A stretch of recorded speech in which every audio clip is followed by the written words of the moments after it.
안녕하세요. 법무법인 바른의 김소연 변호사라고 합니다.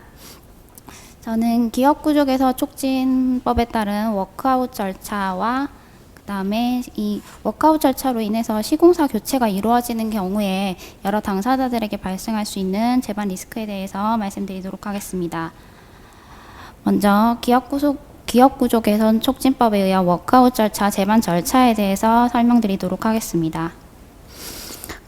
우리가 흔히 워크아웃이라고 하는 기업구조 개선은 법원에 관여없이 이해 당사자들 사이에 자율적인 협약에 의해 이루어지는 채무조정 절차입니다. 이 기업구조조정 촉진법에 따라서 진행되며 저희가 흔히 워크아웃이라고 부르고 있는데, 이런 워크아웃은 자율협약이라던가 그 다음에 회생이라고 저희가 흔히 이야기하는 법정관리 절차와는 약간 차이가 있습니다. 자율협약은 완전히 사적인 약정으로 진행되는 당사자들 사이에서 채무조정 협약이고, 워크아웃은 기업구조조정 촉진법에 의해서 진행되는 채무조정 절차라고 보시면 되겠습니다. 그 다음에 회생은 채무자회생법에 따라 진행이 되는데, 일반적으로 회생은 법원의 인가를 거친 회생계획 절차가 이루어져야 합니다. 그에 반면에 워크아웃은 채권금융기관이 주체가 되어서 진행이 되며 총 채권액의 75%의 동의가 필요합니다. 자율협약은 은행 중심 채권단을 기준으로 진행이 되며 채권단 100% 동의가 필요합니다. 이는 자율협약은 완전히 사적 당사자들 사이의 계약이기 때문입니다. 워크아웃은 대략적으로 이런 절차에 의해서 진행이 되는데, 한번 살펴보시고 이후로 구체적인 각각의 절차에 대해서 설명드리도록 하겠습니다. 먼저 워크아웃은 주채권은행의 신용위험 평가가 필요합니다. 주채권은행은 신용위험 평가를 매년 1회 정기적으로 실시해야 하며 필요한 경우 수시로 진행할 수 있습니다. 신용위험 평가 결과 부실징후기업으로 판단되는 경우에 이제 부실징후 기업으로 해당 기업에게 통보가 되며 워크아웃 절차가 진행이 되게 됩니다. 여기서 부실징후 기업이라고 하는 것은 추가 자금 차입 없이는 차입금이라던가 대출금 등 채무 이행이 어렵다고 판단되는 경우를 말합니다. 부실징후 기업으로 통보가 되면 해당 기업은 본인들이 왜 부실징후 기업으로 통보가 되었는지 이의를 제기할 수 있고, 또는 자구 계획서, 어떻게 앞으로 이제 대출금을 갚아 나갈 건지, 채무를 줄여 나갈 건지에 대한 자구 계획서와 본인의 채권자 목록을 첨부해서 금융채권자 협의회에 의한 공동관리 절차 개시를 신청하거나, 아니면 주채권은행 단독에 의한 관리 절차 개시 신청을 할 수 있습니다. 이 중 어떠한 절차도 6개월 이내에 신청을 하지 않는다면은 주채권은행은 계속적으로 이 부실징후 기업에 대한 점검을 하면서 필요한 조치를 요구하여야 합니다. 여기서 필요한 조치라 함은 신규 여신을 중단시키게 하거나, 아니면 만기 도래한 여신을 회수하거나, 담보를 추가적으로 요청하거나, 여신 한도나 금리 변경과 같은 사후 관리를 하는 것을 말합니다. 그리고 이제 저희가 요 전장입니다. 부실징후 기업을 통보받는 경우에는 이제 이의제기라던가 금융채권자 협의회에 의한 공동관리 절차 개시라던가 주채권은행에 의한 관리 절차 개시 신청 3개 중에 1개를 선택을 하게 되는데, 가장 많이 진행하는 것, 저희가 흔히 워크아웃이라고 부르는 것은 바로 금융채권자 협의회에 의한 공동관리 절차입니다. 공동관리 절차 개시를 위해서는 금융채권자 협의회 의결을 거쳐야 합니다. 그 금융채권자 협의회는 이제 소집을 하게 되는데, 그 주채권은행 신청을 받은 날로부터 14일 이내에 협의회 소집을 통보해야 됩니다. 통보할 때에는 회의의 일시나 장소, 회의 안건, 그 다음에 금융채권자 목록, 금융채권자 협의회에서 배제되는 금융채권자의 경우에는 왜 배제되었는지 그러한 이유를 통보해야 합니다. 이제 배제를 할 수 있는 금융채권자는 크게 이렇게 3가지로 나뉘는데, 첫 번째는 이제 금융업을 영위하지 않는 채권자, 그 다음에 총 금융채권액의 100분의 1 미만인 소액금융채권자, 그 다음에 주채권은행이 신속하고 원활한 공동관리 절차 진행을 위해서 협의회 구성회에서 배제할 필요가 있다고 판단하는 금융채권자입니다. 통보에서 배제된 금융채권자는 기초법의 적용을 받지 않지만, 배제된 금융채권자도 협의회에 참여를 요구할 수 있습니다. 요구를 하게 되는 경우 주채권은행은 이제 배제를 거절을 할 수가 없고 참여를 시켜야 합니다. 이제 협의회에서 공동관리 절차 개시를 할지 결의가 필요한데 이 결의의 정족수는 총 금융채권액 중 4분의 3 이상의 금융채권액을 보유한 금융채권자 찬성으로 결의를 하게 됩니다. 결의사항은 뭐 이런 결의사항이 있는데 한번 살펴보시면 되겠고요. 결의 전까지 이제 특정 채권자에게 변제가 이루어지지 않도록 주 채권은행은 그 결의 전까지 채권 행사 유예를 요청을 할 수가 있습니다. 유예 기간은 자산 실사 기간을 포함해서 최대 4개월까지 가능합니다. 유예를 할 수 있는 대상이 되는 채권으로서는 이제 변제, 상계, 그다음에 담보권 행사, 추가 담보 취득 이런 것들을 하지 말라고 이제 유예를 요청을 할 수 있고, 그다음에 부실징후 기업을 위해서 담보를 제공한 제3자 명의의 담보권 실행도 하지 않도록 유예를 요청을 할 수가 있습니다.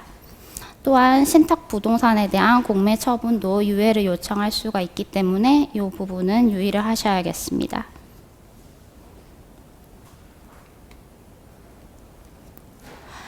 이제 결의회에서 가장 중요한 것이 기업 개선 계획을 어떻게 세우는지입니다.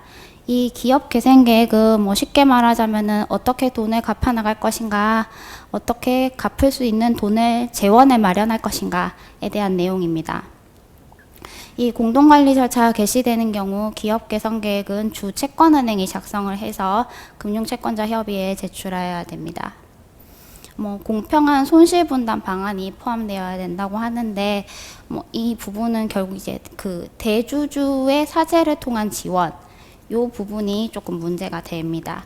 부실에 상당한 책임이 있는 자, 요 부분의 해석에 있어서 대주주가 이제 포함이 되느냐, 요 부분이 약간 문제가 있는데 대주주가 포함이 된다고는 보고 있습니다.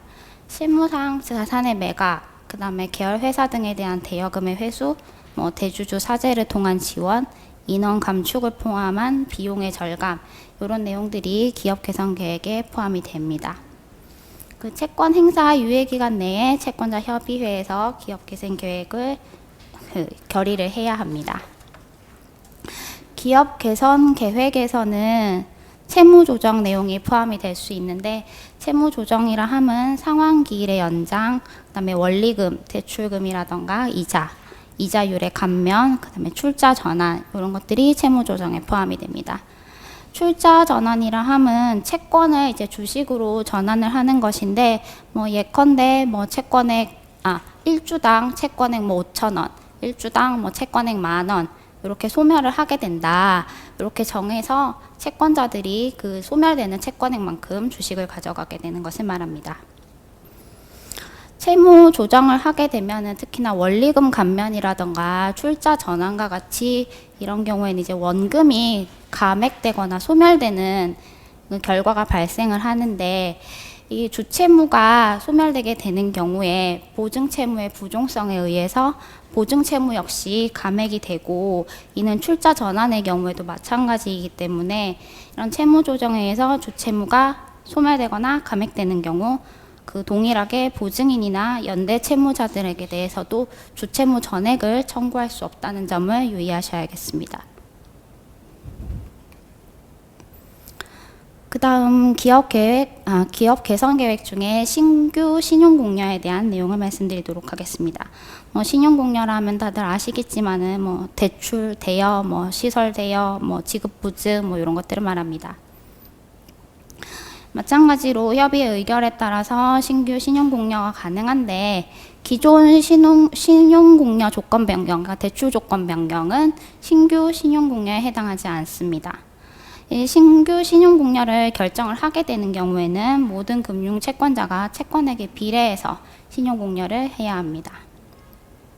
이제 유의하셔야 될 점은, 저희가 이제 기업 개선 계획상 그 신규 신용공여를 하겠다고 의결을 하였다고 하여 그것 자체만으로 곧바로 신규 신용공여의 효과가 발생하지 않는다는 것입니다. 그러니까 뭐 이제 금융채권자들이 어느 정도 추가 대여를 하겠다, 신규 대여를 하겠다라고 기업 개선 계획상 결정을 하고 의결을 하였다고 하더라도 그 의결 자체만으로서 곧바로 대여의 효과가 발생을 하는 것이 아니고 별도로 대여 계약을 체결을 해야 한다는 의미입니다. 법원 역시 이제 이러한 취지로 이야기를 하고 있고, 그 이행약정, 그러니까 기업 개선 계획에 결정이 되었다고 하더라도 그 자체만으로 곧바로 대여를 해달라거나 이제 채권자에게 너는 채무자에게 대여를 해줘야 된다라고 요구를 할 수 있는 권리가 발생하지는 않는다는 것입니다. 이제 기업 개선 계획이 결의가 되면은 이제 기업이랑 채권자 협의회는 1개월 이내에 기업 개선 계획 이행을 위한 이행 약정을 체결을 해야 합니다. 이 약정이 체결되는 경우 금융 채권자 구성원 전원에게 효력이 발생하는데, 결의에서 반대를 하였다고 하더라도 마찬가지로 효력이 발생한다는 것입니다. 반대하는 채권자 같은 경우에는 반대 채권 매수 청구권을 행사를 할 수가 있는데, 행사를 하지 않으면은 반대하였다 하더라도 기업 개선 계획 이행을 위한 약정의 효력이 그대로 적용이 됩니다. 그 판례 내용은 어떠한 내용이냐면은 마찬가지 말씀드린 것처럼 그 반대 채권 매수 청구권을 행사하지 않는 이상 이행 약정의 효력이 미친다는 것. 그다음에 그 기업 개선 약정의 체결을 통해서 채권 금융기관들이 양보한 권리, 그러니까 뭐 채무를 감액을 해준다거나 뭐 이자율을 감소를 시켜준다거나 하는 그런 권리는 그 이행약정 효력이 발생한 시점에 당연히 발생하고, 그 이행약정에 따라서 그러한 새로운 그 양보한 권리, 그 권리를 취득하게 된다는 내용입니다. 따라서 이후에 공동관리 절차가 중단이 된다 하더라도 그 양보하였던 권리, 그러니까 뭐 감면을 시켜줬던 원금이라던가 이런 것들이 당연히 회복되는 것은 아닙니다. 뭐 금융 채권자 협의회에 관한 내용인데 그냥 뭐 한번 살펴보시면 되겠고, 금융 채권자 협의회에서는 이러한 사항을 이제 결의를 할 수 있다라는 내용입니다. 그 전 내용인데, 그 기업 개선 계획 이행을 위한 약정에 따라서 이제 워크아웃 절차가 제대로 진행이 되면은 워크아웃 절차는 완전히 종료가 됩니다. 이로써 워크아웃 절차 전반에 대한 설명을 마치고, 만약 이제 워크아웃 절차 개시가 되어서 시공사를 교체해야 된다라는 상황이 발생을 했을 때, 교체가 논의되는 상황에서 이제 여러 당사자들에게 어떠한 문제점이 있는지, 어떠한 점을 유의해야 되는지에 대해서 간단히 설명드리도록 하겠습니다. 이제 기업 개선 계획 이행 약정을 체결을 하게 되면은 보통 이제 주채권 은행이랑 시공사는 시공사가 진행하고 있는 여러 PF 사업장 중에 사업을 중단하는 것보다 진행하는 것이 대주의 채권 회수에 유리하다라고 판단되는 사업장을 정상 진행 사업장, 그 다음에 사업을 진행하는 것보다 중단하는 것이 채권 회수에 유리하다고 판단하는 사업장을 보류 사업장, 이렇게 보통 두 가지로 나눠서 사업장을 분류하게 됩니다. 사업을 중단하는 것보다 진행하는 것이 이제 채권 회수에 유리하다라고 판단한 정상 진행 사업장의 경우에는 결국 완공을 해야 대출금을 상환을 받을 수 있기 때문에, 완공을 위해서 사업비를 더 투여를 해야 하기 때문에 신규 신용공여라던가 만기 연장이라던가 이러한 그런 조치를 취하게 됩니다. 그리고 시공사가 추가 자금을 부담하는 것을 방지하는 내용들이 들어가게 됩니다. 이런 정상진행 사업장의 이행약정을 보면은 그 대출금 이행약정상 공사비 지급이 우선하는 경우가 있습니다. 근데 저희 일반적인 PF 대출 약정이나 뭐 관리형 토지 신탁 같은 경우에는 대출금 정산이 우선하게 되어서 이 두 가지 약정이 충돌하는 경우가 있습니다. 그래서 PF 대주단에서 뭐 대출금 자금이 이제 들어오게 되는 경우에 대출금 정산을 우선적으로 달라라고 요청을 하는 경우가 있고, 이런 경우에는 분쟁이 발생할 위험이 있는데, 그 기업 개선 계획 이행 약정이 PF 대출 약정이라던가 신탁 계약상 그 정산 내용보다 우선하기 때문에 이 점을 유의를 하셔야겠습니다.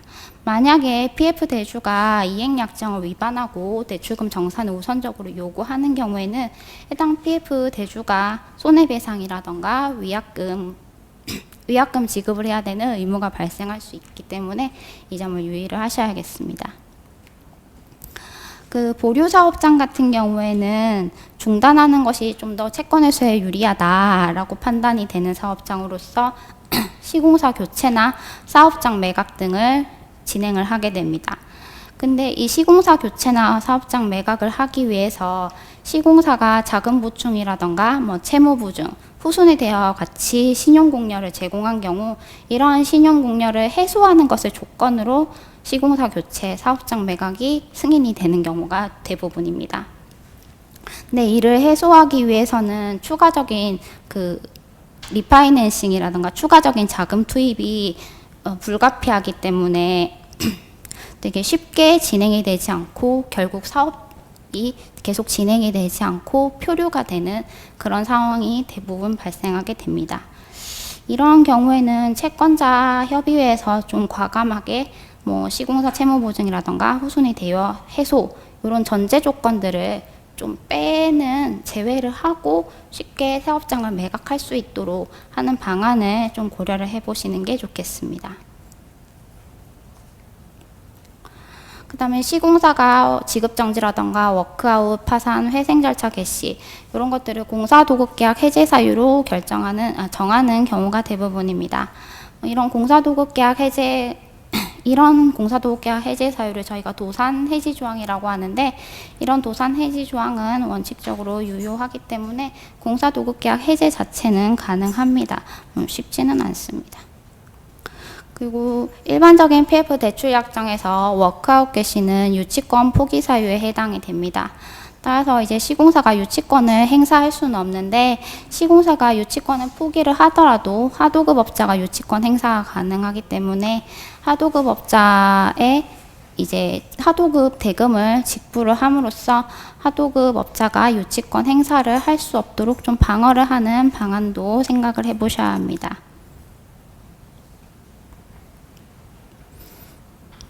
그리고 이제 시공사가 교체가 되는 경우에 이제 수분양자가 시공 능력이라던가 브랜드 가치 하락 이런 것들 이유로 분양계약 해제를 요구할 위험이 있습니다. 분양계약이 실제로 해제가 되는 경우에는 중도금을 반환을 해줘야 하고 중도금 반환으로 인해서 대출원리금 상환 재원이 감소되는 위험이 있기 때문에 이 점을 유의하셔야 됩니다. 그 다음에 시공사 교체로 인해서 사업비가 증액이 되고 그 증액되는 사업비로 인해서 주택 공급 가격에 영향을 미치게 되는 경우에는 그 주택법 시행규칙상 사업계획 변경 승인을 받아야 됩니다. 네, 이러한 사업계획 변경 승인을 위해서는 입주 예정자 80% 이상의 동의를 얻어야 되기 때문에 이러한 점도 좀 고려를 하셔서 시공사 교체를 결정을 하셔야겠습니다. 네, 이상으로 제가 맡은 시공사 워크아웃에 따른 기업구조 개선에 대한 발표를 마치겠습니다. 감사합니다.